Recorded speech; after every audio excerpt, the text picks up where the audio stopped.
steward to Marie Schultz was a young man named Henri, or Henry. And Henry was one of the inventors, he was one of the Charles brothers, of the hydrogen balloon, and very, very close to Marie Schultz. Eventually, they fall in love, and you can, and I don't want to spoil what happens between them. But one of the things that he warns her about is be careful of your ambition. Be careful how high you want to go, because things are changing. Marie does not listen, and she begs a woman who is just down the street, a woman named Rose Bertin, and that's an image of her at the bottom left, Rose Bertin. She was a milliner to the queen, so she was the queen's fashion woman. She was one of the originators of haute couture, and she turned Marie Antoinette into truly a fashion icon. It was Rose Bertin, and she had the ear of the queen and was truly, in many ways, the best friend of the queen. Well, she was not far from the Boulevard du Temple, and Marie Schultz pays her a visit and says, please, get Marie Antoinette and King Louis XVI to visit my wax salon. And Rose says, yeah, what's in it for me? Because this is Rose. And she says, maybe immortality. I'll maybe make you a wax sculpture. And so Rose does get Marie Antoinette to visit the salon. And this really makes Henri very nervous, because he says, Queen, she's not really popular right now. Are you sure you want her to come to visit the salon? Marie Schultz says, yes, absolutely, I want her to come in. And so there ensued enormous amounts of preparation to prepare the Wax Museum for Queen Marie Antoinette's visit. And the kind of things she would have had to do was to prepare, first of all, her clothes. Women in court, if you take a look at this fan, that was the kind of fan you would use at the opera, and there's a spyglass in the middle. So women who were not sitting close to, say, the queen would look through the spyglass so they can see what it is she's wearing. Would she have in her tremendous towering hoop that I can emulate, that I can copy? And the queen understood kind of how, there were times when she would go to the opera and people would get dislocated shoulders in their trampling each other, trying to see what it is she was wearing in her hair so that they could wear that the next day. And there was one time when Marie Antoinette shows up at the opera with radishes in her hair to see, all right, let's see if you guys are going to copy this. They do not. And they get that she is being ironic. So women would carry these spyglass fans, and they would wear these fichus, which, to the right, the far bottom. And this is something that Marie Schultz has to run out and purchase for a great amount of money. And if you flip the page over, you will see an image of King Louis XV's mistress.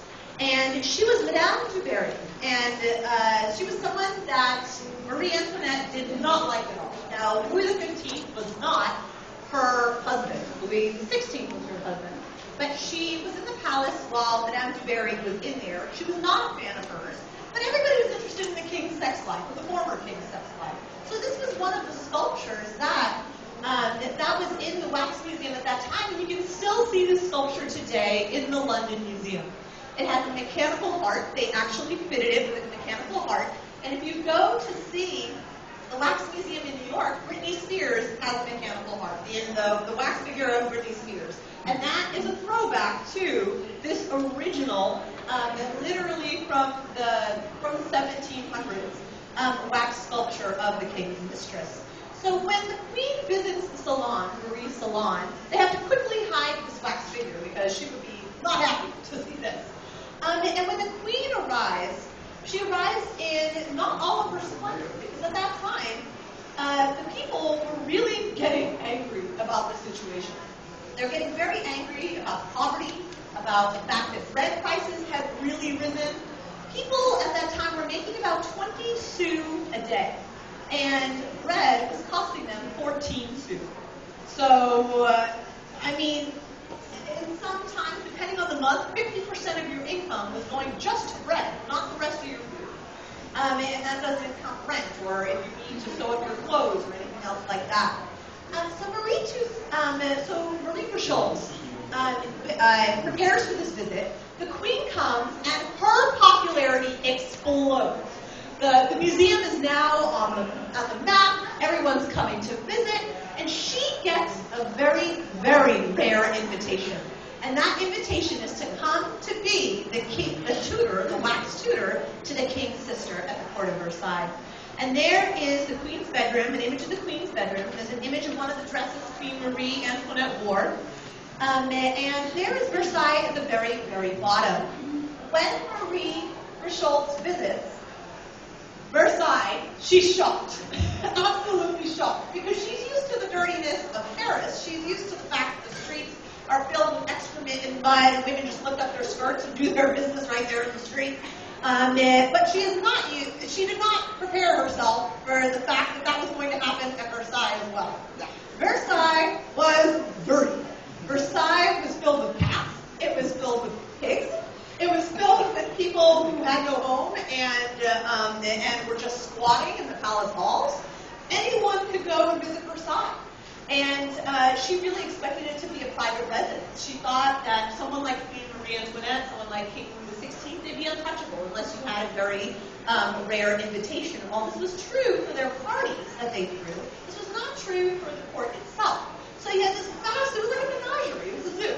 And so she goes there. It's very, very dirty. And she's really surprised because the queen does not turn out to be, even though she's tutoring the king's sister, she has the opportunity to be on a little closer terms to the queen as well. And she realizes the queen is not what she expected. This whole let them eat cake is not, it was absolute nonsense. And the queen really did have a good heart, and so did the king's sister, and so did the king. It was all just very unfortunate. If you flip the page, you'll see an image of her as a young woman. She's 15 years old there. And she comes to France when she's 15 years old. And she was the 15th child of her parents. And it was not expected at all that she was ever going to become the Queen of France. She's the 15th child. They barely educated her. And so when she arrives in France, she really has very little education compared to what a princess expected to become someday a queen would have had. She has no place. The first couple of years that she's with Louis XVI, who was not Louis XVI at that time, but someday become, she's expected to produce an heir, but Louis XVI will not have sex with her. And it was years, truly years, before they consummated their marriage. And by that time, people had, she had nothing to do. She was not involved in politics.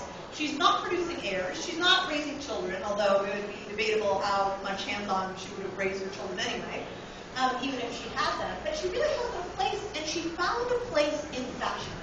Rose Bertin, a common woman, offers her an opportunity to be something, to have a place at a court where everybody has a role in some ways but her. What precisely is her role if you're not having children, if you're not a queen yet, if you're just floating around? And so she becomes this fashion icon, as I said before, and it was very dangerous for her. It ended up being very, very dangerous. There's an image of her husband, Louis XVI, next to her, and he really did not want it. He was not expected to become king. He was not as well educated as his older brother. His older brother ends up dying, and he takes the throne, and you have these two children who become king and queen, neither of whom were really expected to rule. The image below that is the Duke d'Orléans, and he was the king's cousin, and he was very, very ready to rule. And he thought, if I side with the common people and I maybe inspire them to rise up, perhaps they'll put me on the throne. And that was a huge gamble on his part. It does not pay off for him so well. But he really does inspire some of the common people to rise up. And two of the most very important common people are the pictures next to them, Camille Desmoulins and Marat. And they were both journalists. They both met not only in coffee houses. Desmoulins got his start in the Café de Foix.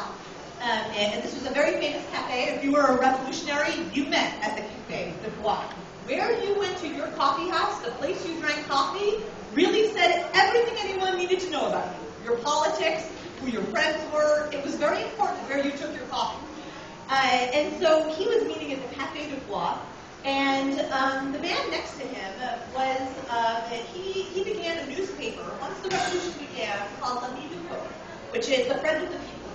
And both of them very revolutionary, and all of these people, the Duc d'Orléans, Desmoulins, and Marat, all of them were meeting in Marie Grisholt's house. So here she is, a tutor to the king